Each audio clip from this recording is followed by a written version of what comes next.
एउटा विषयमा आज केही बोल्न मन लाग्यो हाम्रा नेपाली दाजुभाइ दिदीबहिनीहरूको विषयमा।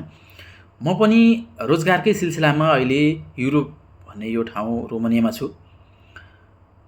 रोमानियासँग नेपाल सरकारले कस्तो खालको सम्झौता गरिरहेको छ र कसरी कामदारहरू पठाइरहेको छ मेन पावरबाट, अहिले यहाँ धेरै नेपाली दाजुभाइहरूको बिचल्ली भएको छ।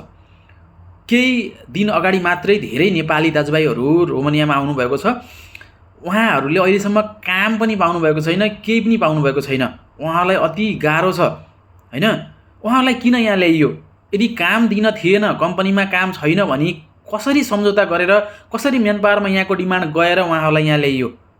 ए नेपाल सरकार, के हेर्दैछौ तिमीहरू? न नेपालीलाई देशमा सुख छ, न कुनै कल कारखाना देशमा खुल्छ, त्यहाँ न काम पाउँछ नेपालीले, न त विदेशमै आएर आफ्नो परिवारको लागि 14-15 घन्टा खटिन्छु, म केही गर्छु भनेर आउँदै गर्दाखेरि यहाँ सुख पाउँछ। आखिर कहिले सुख पाउने नेपालीले?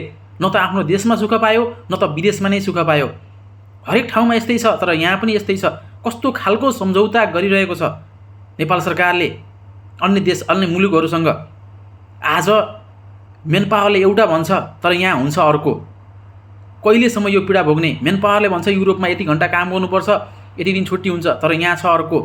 धेरैको पीडा यो छ, कमैको होला यस्तो नभएको, तर धेरैको पीडा यो छ। यसको मतलब हाम्रो नेपाल सरकार यति कमजोर अवस्थामा छ नि, त्यसैले गर्दा हामी नेपालीहरूले हरेक ठाउँमा दुःख झेल्नु परिरहेको अवस्था छ।